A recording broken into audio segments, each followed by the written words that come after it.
Le président a droit de revoir la Constitution. Le droit lui est donné. Maintenant, il faut savoir quels sont ces articles qu'il faut revoir. Ce n'est pas toute la Constitution qu'on peut revoir. Mais lui, il a parlé de la révision. La révision, c'est-à-dire qu'il y a des modifications à faire, des choses à apporter, des choses neuves. Et je trouve qu'il en a le droit parce que, en entendant les propos des uns et des autres, j'ai trouvé qu'il y avait des articles qu'il fallait modifier. Par exemple, un article qui parle de conflits entre terres. Si on est en conflit avec un pays limitrophe et tout, il faudrait céder la terre à nous. Là, personne ne pourra concéder à cette chose-là. Je me demande même comment cette proposition-là a été gardée jusqu'à l'heure. Et c'est pourquoi nous sommes en guerre, peut-être à cause de ça. Et je comprends pourquoi les pays voisins se soulèvent à cause de ça. Parce que c'est l'article qui choque, l'article qui bouleverse. Nous, les pasteurs, on évite de frustrer ni l'un ni l'autre. C'est pourquoi on nous demande la neutralité. Dieu peut vous donner même un homme bon comme un homme méchant. Un méchant, c'est pour vous frapper, vous corriger. Un homme bon, c'est pour vous amener à aller de l'avant. Moi, j'aurais souhaité que Papa Mokonzi, tête d'affiche avant Nana Bango, a expliqué Bango. Dans l'article, il a changé Yangoyo, à faire comprendre Bango. Merci d'abord de venir prendre mon opinion. Moi, je suis servante de Dieu. Moi, je parlais selon Dieu. Je ne suis pas politique et tout. Ce que je sais, c'est que le président a droit de revoir la Constitution. Il a le droit. Le droit lui est donné. Mais maintenant, il faut savoir quels sont ces articles qu'il faut revoir. Ce n'est pas toute la Constitution qu'on peut revoir. Si on change, on veut revoir toute la Constitution, on l'appelle changer de Constitution. Mais lui, il a parlé de la révision. La révision, c'est-à-dire qu'il y a des modifications à faire, des choses à apporter, des choses neuves. Et je trouve qu'il en a le droit parce que, en entendant les propos des uns et des autres, j'ai trouvé qu'il y avait des articles qu'il fallait modifier. Par exemple, il y a un article qui parle de conflits entre les terres.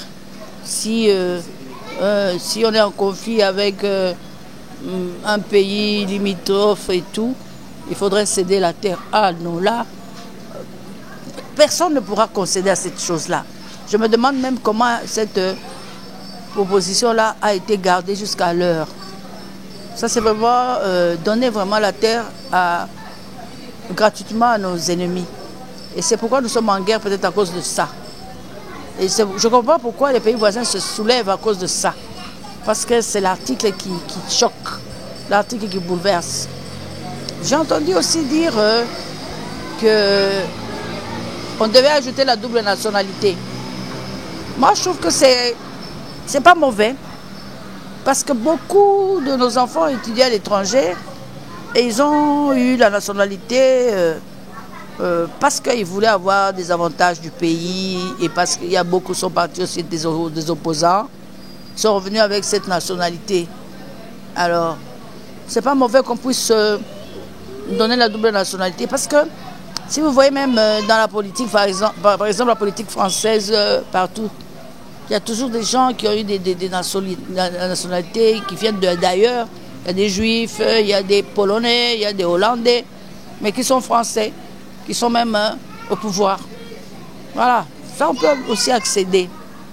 Mais moi, en tant que servante de Dieu, je trouve qu'il faut réviser la Constitution. Pourquoi? En commençant par le drapeau. Vous savez que nous, quand on a prié pour le Congo, quand mon mari s'est converti, le Seigneur nous a montré le drapeau qu'on devait changer. On devait changer celui-ci. Parce que vous voyez la trace du milieu, là, le rouge. Le Seigneur nous avait dit que c'était le sang qui allait couler beaucoup dans le pays. Et si nous gardions ce drapeau, nous aurions toujours du sang dans notre pays. On n'aura pas de repos. On n'aura que des guerres, des guerres, des guerres. Il fallait mettre le drapeau que Mosè avait remis. L'étoile jaune avec les petites étoiles accompagnées. C'était le drapeau qu'il fallait. Le totem du Congo, c'était le lion. Avant, c'était le... Vous savez, à l'église, on a tout. On a et les opposants, on a aussi les gens du pouvoir. Donc, l'église, c'est un rassemblement. Alors, nous, les pasteurs, on évite de frustrer ni l'un ni l'autre. C'est pourquoi on nous demande la neutralité. Si nous sommes dans l'opposition, nous péchons même contre Dieu qui a élevé, parce que c'est lui qui élève et c'est lui qui abaisse. Moi, j'ai toujours dit, si vous lisez Romains 23, l'autorité vient de Dieu. Celui qui conteste l'autorité en place, parce que Dieu peut vous donner même un homme bon comme un homme méchant. Un méchant, c'est vous frapper, vous corriger. Un homme bon, c'est pour vous amener à aller de l'avant.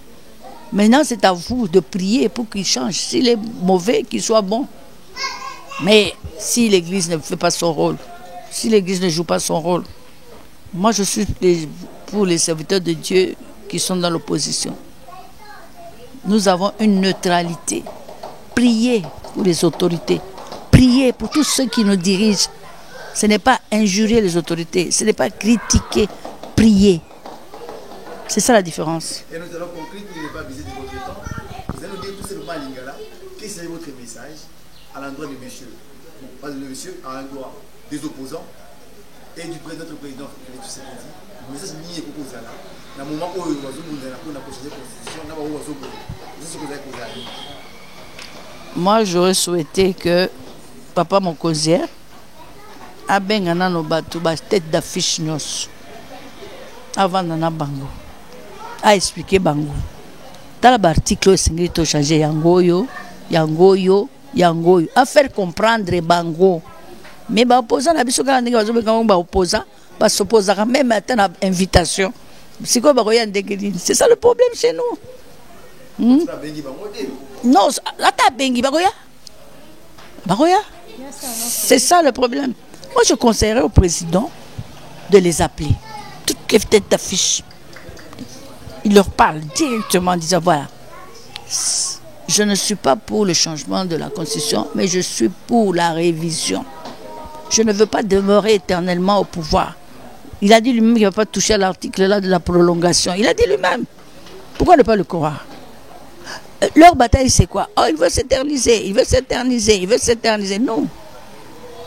Qu'il les appelle, il leur explique. Voilà, je vous garantis que je ne briguerai pas encore un autre mandat. Mais voilà ce qui est mauvais dans notre Constitution. Tel article, tel article, tel article. Vous croyez qu'il n'y aura pas paix? Vous croyez qu'il n'y aura pas paix? Moi, je suis pour la paix de ce pays. Les gens souffrent tellement que nous n'avons pas besoin de turbulences, nous n'avons pas besoin de guerre. Nous avons déjà la guerre de l'Est. Nous ne voulons pas du désordre dans la capitale. Nous, on prie pour la paix. Et nous ne voulons pas que des personnes viennent perturber cette paix-là. Voilà. Pasteur Ilunga Germain, c'est ici que nous mettons en point. Nous sommes très ravis. Moi aussi. Soyez bénis. Amen. Je peux répondre à cette question en deux volets. La première des choses, on ne peut pas dire que le président n'est pas entouré de l'Église. Le président est entouré des hommes de Dieu. Mais quels hommes de Dieu? Vous savez, le fardeau du pays n'est pas donné à tout le monde. Hein? Il y a des gens qui ont prié pour ce pays. Il y a des gens qui sont conduits par le Saint-Esprit, qui connaissent les soubassements de ce pays, qui ont milité, qui ont prié pour ce pays. Et si on vous prend, on vous met à la présidence, vous ne connaissez pas ces choses-là. Vous allez le conseiller en quoi? C'est ça le défaut premier. Et puis le deuxième défaut, c'est la réputation de l'Église, la réputation des hommes et des femmes de l'Église. C'est ce qui nous tue, parce que souvent nous y allons rien que pour notre ventre, souvent nous y allons rien que pour demander de l'argent, souvent nous y allons rien que pour flatter le président, vous êtes béni, Dieu ne tiendra devant toi. Hein? Mais les vrais serviteurs qui ont l'amour de la nation sont loin. Vous voyez? Mais ceux qui sont proches, bon, il y a des autres qui le conservent bien, mais pour par exemple, parler au président, il faut avoir un esprit supérieur pour lui reprocher, ne faites pas ça, ne faites pas ça. Comme Daniel, je venais de lire un passage ici en Daniel qui disait, au roi, qu'il plaise à écouter mon conseil. Donc il était là humblement en disant, roi, écoute mon conseil. Hein? Si tu fais du bien, si tu abandonnes tes péchés, tu vas prolonger ton bonheur. Si tu as compassion du pauvre, tu vas prolonger ton bonheur. Tu vois, la façon même de parler au président, la façon de lui présenter le problème. Vous croyez que le président serait insensible? Et puis, ce qu'on oublie, c'est quoi? Le président, quand il est devenu président de la République, il n'était pas serviteur, il était... Lui, c'est une opinion simplement, c'est un coup de gueule, comme on l'appelle, quand on se fâche. Est-ce que le président dit ça? Le président reste sur la révision de la Constitution. C'est pas parce qu'un chef d'un parti a prononcé ce terme-là que tout le monde va le suivre. Non. Moi, je crois que le président, il est capable de réviser pas changer. Il faut changer tous les articles. Dans des moments pareils, des moments sombres, des moments flous, des moments de turbulence, quel est le rôle de l'Église? Quel est le rôle du pasteur exactement? Parce qu'on ne vous attend pas en réalité. Ben, je suis là, non? Est-ce que vous nous avez cherché? Vous nous avez cherché. Vous êtes venu me chercher aujourd'hui. Voilà mon opinion. Voilà ce que je donne. Parce que, vous savez, hein, même dans la Bible, il y a eu changement de constitution. Si vous lisez Nombre 25 et les filles de Tsélophag, ce sont des filles qui ont plaidé. C'est une loi que les filles ne devaient pas hériter. Et cette loi venait de Dieu lui-même, le Créateur. Et quand elles ne se sont pas tues, elles sont allées voir Moïse. Moïse a dit, ah, ce n'est pas moi.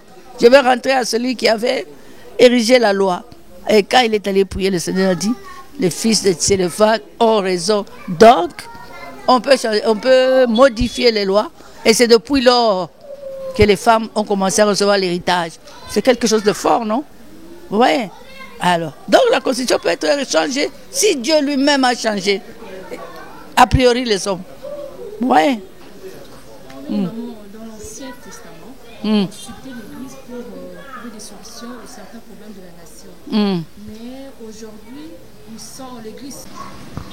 Tu peux mettre ça comme entre parenthèses, mais pas m'appeler comme référence. Voilà, Maman Jamais Iouga, pasteur, bonjour. Bonjour. Est-ce que le président même, il a des enseignements? Est-ce qu'on l'enseigne les choses de Dieu? Quand je déplore, quand on dit que le président ne donne pas la dîme, est-ce qu'on lui a enseigné à donner la dîme? Est-ce qu'il sait même qu'est-ce que c'est la dîme? Hein? C'est ça le problème. Vous êtes à côté de lui, mais vous ne l'enseignez pas. Et puis vous vous plaignez devant la chair qu'on ne donne pas la dîme. Est-ce que nous, on a été enseignés pour savoir donner la dîme? Est-ce qu'on le lui a dit? Est-ce qu'il est même enseigné? C'est ça le problème. Parce qu'il y a deux choses. Il y a la royauté, il y a le sacerdoce. Si vous lisez dans Éphésiens, on dit que le président, il est magistrat. Donc, il est magistrat suprême. Pourquoi? Parce que c'est lui qui peut décider de la mort de quelqu'un ou gracier quelqu'un. Donc, il est magistrat suprême. Donc, il est serviteur de Dieu. Bon, maintenant, est-ce qu'il a des enseignements de serviteur de Dieu? Est-ce qu'on lui donne des enseignements bibliques? C'est ça le problème. Et par rapport à cette terme qui est autour de la Constitution, quel terme souhaiterez-vous employer entre la révision constitutionnelle et la modification constitutionnelle? Bon, moi je trouve que ça va de pair. Hein? Révision ou modification, c'est la même chose, sauf changement. Changement, c'est revoir tout. Mais la modification, la révision, c'est la même chose. Pasteur,